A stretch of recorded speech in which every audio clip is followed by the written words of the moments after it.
Hi, everyone, and welcome to the next in our series of podcasts in renewable energy, titled The Leadership Mindset: How Top Solar Execs Stay Ahead of the Curve. Um, for those of you who haven't joined us before, I should introduce myself. I'm Stuart Storrer. I'm CEO of Storrer Growth Solutions, and we help leaders in this space, in renewable energy space, grow their businesses through AI tailored solutions. Today, I am very excited to welcome Patrick Altier to the podcast. Patrick runs two organizations, two businesses based in the state of Florida, which we'll learn about in a little while. Patrick, I know you've been in this industry since the early 80s, I think, in fact, 1981. Patrick is a former president of the Florida Solar Industries Association. And as I say, he's built two complementary businesses that span solar, battery storage, and electrical contracting. So we'll be diving into Patrick's journey, find out how he's adapted to the ups and downs of the solar coaster, as people refer to it, and see what's next in his mind in terms of the industry. So, Patrick, very warm welcome to the podcast. Thank you Thank for you, joining Stu. us. Glad to be here and excited to share some of my insights and look forward to hearing more of your podcast so I can plagiarize. That's one of the things that Yeah, when other people do things great, you don't have to reinvent the wheel. So absolutely. look forward to hearing other of your podcasts so we can gain some insight.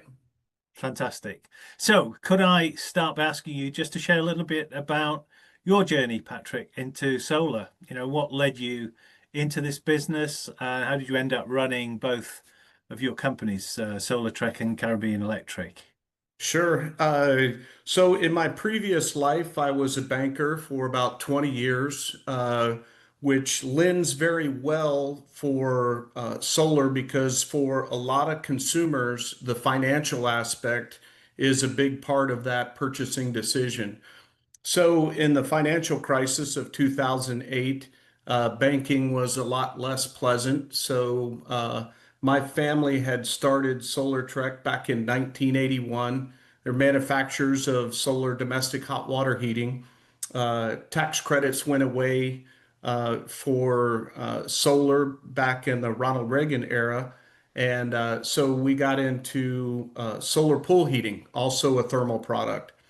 And then it wasn't until I took over in 2008. Prices were still very high for solar electric, but we saw those early adopters go ahead and purchase solar. That was our entry into solar electric in about 2009 when I purchased the company. And then we continued with solar thermal. We didn't give that aspect of our business up. We kept building on what we already had and adding to our product line. And and then solar domestic hot water came back into play, primarily on commercial applications. So what happened is we early on started adding additional products to our product lineup. And but so I've owned Solar Trek now for about 15 years, and Mhm. it's been an interesting ride. Uh-huh. So, coming from a banking background into solar, how's that sort of shaped the way that you've driven your companies, led your companies in particular? Is anything that's sort of filtered across into this market from your background? Yeah, absolutely. In the banking industry, my job was to open new branches or repair branches that needed some improvement. So, in all businesses, whether you're selling widgets or solar, a lot of the business basics remain the same. So, the one thing after getting enough information to devise a 5 year and 10-year business plan, and then also creating a 1 year business plan so everybody's on the same page. what we did is we understood that to be successful, a company has to surround itself by other motivated, driven people. One person cannot be, the keeper of all things. So you have to have a lot of talented people around you, the office staff, the financial staff, the installation staff. If you think you can do it all by yourself, you're sadly mistaken. Uh-huh. So what we learned from our successes in the banking industry is once you come up with a plan, surround yourself by people that can help you get there. Hmm. And has that been a challenge in the industry, recruiting good people, or how have you approached that? Of course, COVID threw a little curveball at us, but we have been very fortunate. If you want to retain good people, you have to provide a good work environment. You have to provide good pay, and so we take all those things into account when we're scheduling and when we're hiring, when we're setting our pricing. If we're the cheapest installer, we install at the lowest price per watt. We can't pay our people enough to keep good people. So there's this balance where you have to charge enough for your product and services where you can have the highest quality installers so you don't have return trips or warranty claims or things that detract from you making a good margin. Uh-huh. So it's a balancing act for sure. Okay. So you're focusing more on value, I guess, rather than just a cost.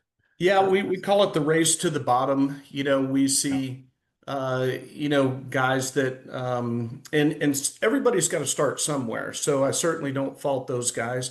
But, when you work out of your home and you're renting a license and all of these different things, it's more challenging when you're a company that has a staff and trucks and an office and all these different things. Your expenses are higher, but those expenses pay for themselves as you do more quality installations.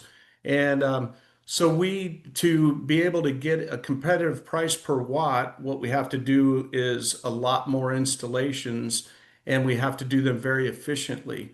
So, you could go out and do a bunch of installations, but if they're not of quality, you're spending all your time going back and you don't get paid for that second truck roll. So doing it right the first time is critical for us. Yeah. So that sort of leads me on to an interesting point, I guess, about the industry itself. And many industries, I guess all industries have their ups and downs. I think I mentioned solar, for Sure. instance, in my opening. So what sort of highs and lows have you seen in the industry? And what major shifts have there been? And how have you managed to navigate that? Particularly, I guess, as it relates to resources as well, because that must be quite a challenge, I would imagine. Right. Yeah. So in your business plan, you always have to be planning for the rainy day. And so we constantly are looking at what if the federal tax credit goes away? What if we have a supply issue and it changes our price per watt? And so it's like leaving the house with an umbrella. I'm not sure it's going to rain, but it looks cloudy, so I'm going to take an umbrella. And business is no different. You have to be prepared for those rainy days because they're on the way. So if you don't have a plan, and we don't have a crystal ball, we're not magicians, but we do have plans, contingency plans for nearly everything. Uh-huh.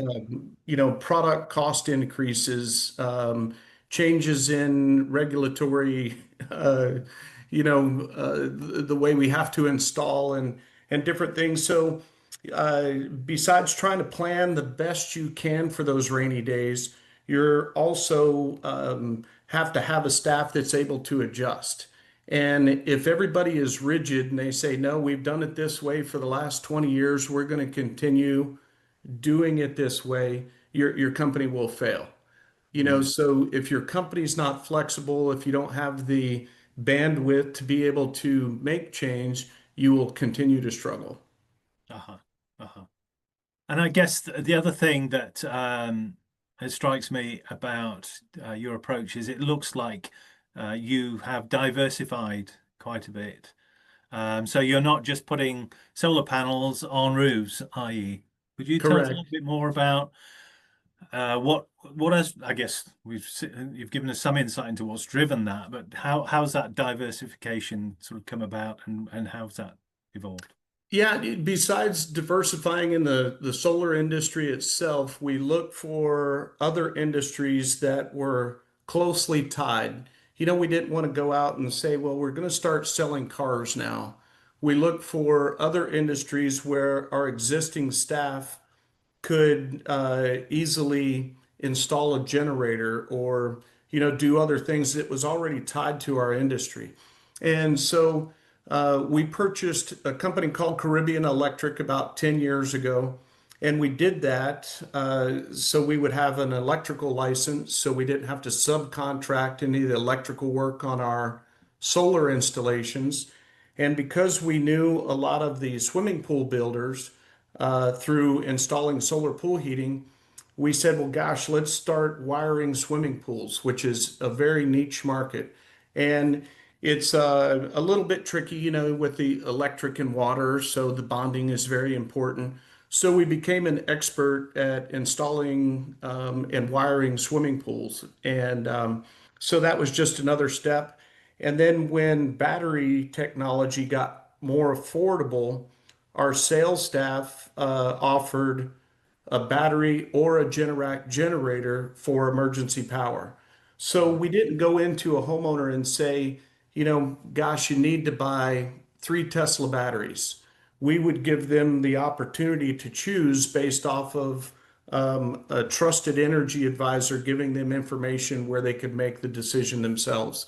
And because of the banking background, we were able to lay that out in front of them in a financial way that short-term batteries were more expensive, but over the long term, because you're avoiding maintenance and any other things associated with generators, we were able to get a lot more battery sales because of offering generators. It sounds backwards, but by offering generators, we sold a lot more Oh, batteries. batteries.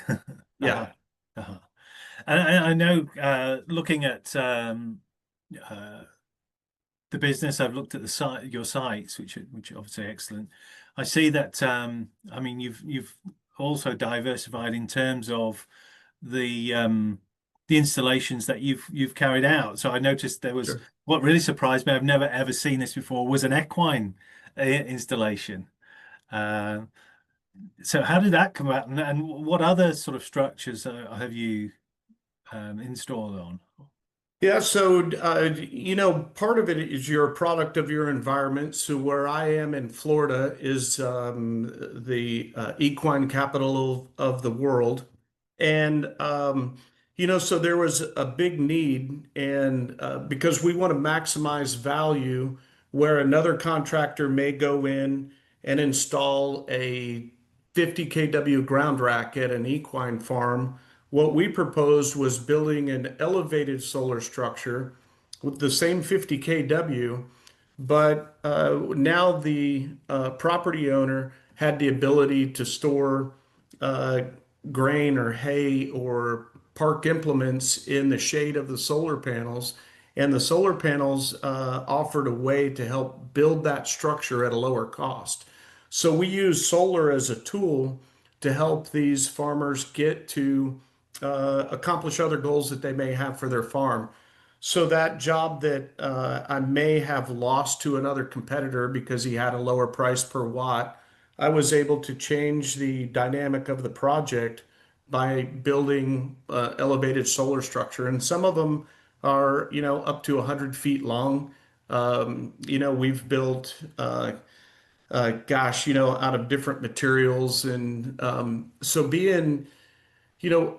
instead of being a contractor that only does installations on single-story asphalt roofs. We build structures, we build garages. We were fortunate enough to get a general contractor's license, so we don't have to subcontract that work out. So my Uh-huh. technicians are constantly learning. Uh-huh. Uh-huh. That's quite a thing. I've not really seen that sort of approach before, certainly, in my experience. In terms of where you're at right now with these businesses, and obviously there's an obvious synergy there between the two. Sure. Um, what is it, if you talked about not being a magician or a clairvoyant, but if I had a magic wand and I could solve something for you right now, what is it that's sort of blocking business or slowing business down that is really causing you a challenge? Sure. And Stu, I used to have a lot more hair than I do now. And it's not uh any one thing that you say, well, if we could get affordable product constantly or this or that. It's stability in the market as far as how our state and federal government treat solar incentives. Hmm. So even if there's no solar incentive, that's your constant, and that's how you build your business to run. And when you have changes, at one point we didn't have any incentives. Then we had utility company incentives. Then we had changes to net metering policy. Then currently we have a challenge with the federal income tax credit for residential and commercial installations. And so when you're on the solar coaster, you're uh, changing often as opposed to this is what I got, this is what I'm going to deal with. So what we have in the solar industry and our company has been very fortunate, very blessed that we're able to navigate those highs and lows. And but there's some companies that just aren't able to make that pivot, and it puts contractors out of business, which disparages the industry as a whole. Hmm. So we would prefer some sort of constant, good or bad, and then it's easier to build a business model around that. Yeah. Could you give us an example of where you've had to pivot, where something has happened and you've had to change and adapt? Yeah, back in the mid 2000s, 2010, 2011, the utility companies had a $2 per watt price incentive. And that sounds like a windfall. Mhm. The challenge is that at the time we were selling solar for about $5 a watt. So it's still cheaper without that incentive. Um, but what would happen is only a handful of people compared to the population would get that incentive. So what people would do is we would help them apply. We were always very successful at that, and a lot of our customers would get it. But rather than those other people that were on the fence, they waited till the following year to see if they could get that utility incentive, and then they would push off that installation. So when that incentive, it sounds counterintuitive, but when that incentive went away, we were actually glad, because now it's like, here's what we got, here's what the prices look like. There's not this carrot out there dangling in front of people. So that was a better thing for us when that incentive went away. Uh-huh. Um, so when that incentive went away, our prices were higher. We still sold solar. So you just have to buy your materials at the very best price. You have to make sure your installers are doing a good job on the first trip, so you don't have callbacks and warranty work. Yeah. And we were able to be successful with that model. Okay. So, we don't like the fact that the federal tax credits are going away, but we will still continue to sell solar. It's Uh-huh. still a viable product without that incentive. Uh-huh. It just changes your messaging, I guess. It does. Yeah, in terms of And I know here in the UK, um, we had an energy crisis that drove up commercial energy prices to a Mhm. ridiculous height. And what we saw was the demand for commercial solar go through the roof. Yeah, Um, and so, and lots of cowboys coming into the market looking to make a quick buck. right, Um, but then the messages wasn't necessarily about convincing people of the benefits of solar. It was more about, well, why come to us? Why should we help you? You know, right, come to us to install it. And then when that crisis goes away and the prices and pressures ease on businesses, a couple of things happen. I think from my sort of experience is the cowboys sort of fall by the wayside um, and leave a lot of damage behind them because they got probably poor installations and customers who are having problems and no one to go come and fix them. And then your message is again more about convincing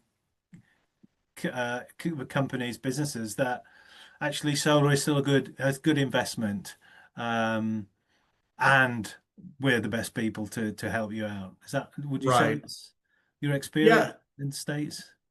yeah. So a big part of our model in the coming years is because we're going to see the Cowboys go back to the range where they belong, and the solar contractors, and we know contractors that have been in business as long as we have, they'll still make it through, ups and downs. And a big part of that model moving forward in the next couple of years will be to take care of what we call orphan systems. The installer is now out of business, and these people's solar is not working. They Mm. made this investment, so we've got pricing in place, to help these people out where it's still cost effective. Don't throw the baby out with the bathwater. Let's fix this solar and move on. Uh, And so we do a lot of repair on orphan systems, and those people also will they say, well, the guy never told me I could add a battery or I could do uh, this, and so those people become customers in other products that we sell, or they'll expand the system. So there's a lot of potential there, and it's beneficial for everybody involved. cool. And just going back to a previous role that you had as the president of the Florida Solar Industry Association.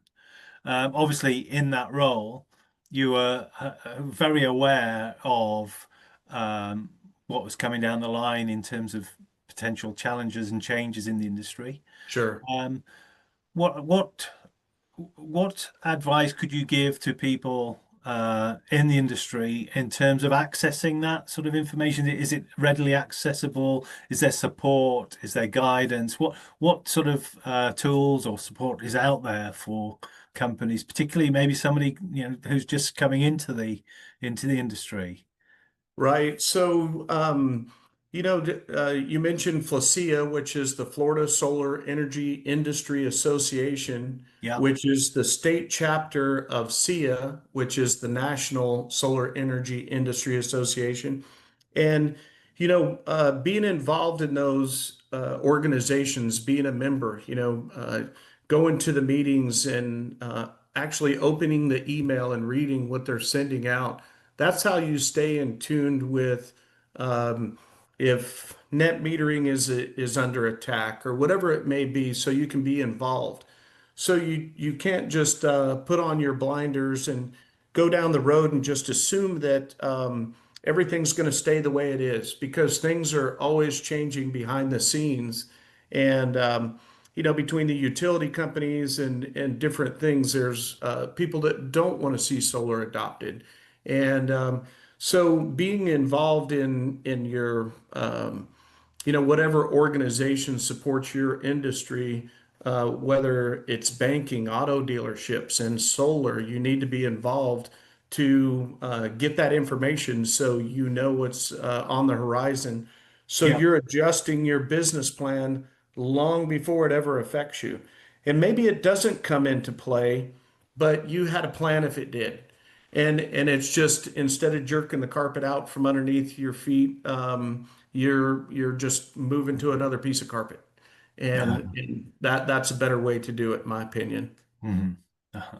And so, sort of thinking a little bit longer term, so let's say over the next 5 or 10 years, what's your sort of vision for your companies? Where do you see yourselves going? And I guess supplementary to that, what advice would you give to someone who is just starting out?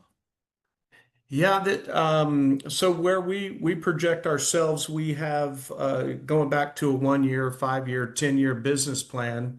So we're obviously making adjustments to our 1 through 5 year plan. My 10 year plan has changed very little because that's just part of the end of the ride, right? So in the forthcoming environment, what we'll do is a lot more service work on those orphan systems left behind by the cowboys. Yeah. We work with a lot of business to business relationships with roofers and home builders and pool builders. And those are, instead of having a sales staff of 10 people, now you have a sales staff of 400 people because all of those roofer salespeople are selling for you.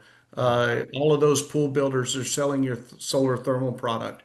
So we'll continue to sell solar, make adjustments to our pricing and things like that as we're able because material costs go down from supply and demand, that type of thing. But we'll also expand our product line for our electrical services and do more electrical work. But we will Solar Trek will be here. I'm the second generation. The third generation will be involved in Solar Trek after I'm gone. Yeah. So we'll continue to survive because we're able to hit a curveball. Uh-huh. Uh-huh. And that theme of planning has come through really strong in our conversation today, Patrick, hasn't it? So that seems to be a big thing in terms of your success.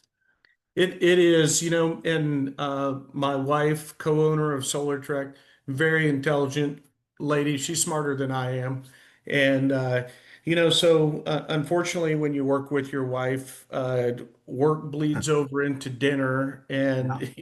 and sometimes the breakfast conversation. But I bounce ideas off of her, and here's what I'm thinking. And sometimes she says you're crazy, and other times she says let's try it. Uh-huh. Uh-huh. So the planning and the adjusting just doesn't change.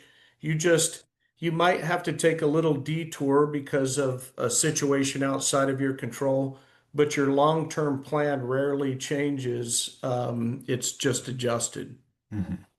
And just that second part of my question. So if I was thinking about coming into this industry, what one piece of advice would you give me? Um, I believe that plagiarism is the single biggest word to a successful startup in the solar industry. Find a trusted partner that you won't be in competition with. I've got friends in Tampa, Florida. I don't go to Tampa. So if I get a lead in Tampa, I'll send it to them, and vice Vice versa. They'll versa. send leads to me. But what that does is we're able to have these conversations on a weekly basis, actually. And gosh, I'm not getting the return I was looking for on my mailer. What are you guys doing? And if somebody's doing something well and it's working, do what they do. Hmm. So find somebody that can give you good advice that you're not going to compete with, and share ideas and be willing to give them your ideas. It's got to be a two-way street. But that would be my advice. I was very fortunate. My father-in-law had been in the business for a long time before I started, so I had a big leg up on somebody starting from scratch. Uh-huh. But you can find that person at another company and you bring some sort of value to them from your previous experience with whatever industry you are in, whatever it may Cool. be, but be willing to reciprocate the knowledge to help both of you grow. That sounds great. And so, for listeners who want to learn more about your companies or maybe reach out to you, where could they go? How could they do Yeah, that? so if you go to gosolartrek.com, and Trek is Trek like Star Trek, because my Uh-huh. father-in-law was a Trekkie. And Is that true? Is so that the truth? and there's a Yeah. contact us button on that page, and I enjoy this sort of thing. Yeah, You know, helping and mentoring others, because people have extended that to me, and glad to reciprocate that. So if anybody had any fantastic. questions, that's a good place to go for a way to reach out to us. Fantastic. Well, Patrick, that 30 minutes has really flown by. Thank you. It's been an excellent conversation. Thanks for sharing your journey and your insights, which have been really valuable. I'm sure our listeners will have gained a lot from your knowledge, your experience, and your expertise. It's been a real pleasure having you on the podcast. So thank you again for your time today. I really, really appreciate it. I enjoyed it, Stu. I appreciate the opportunity, and best to everyone that wants to jump into the solar industry. Thank you, Patrick. Take Thank you. care. Thank Bye-bye. you.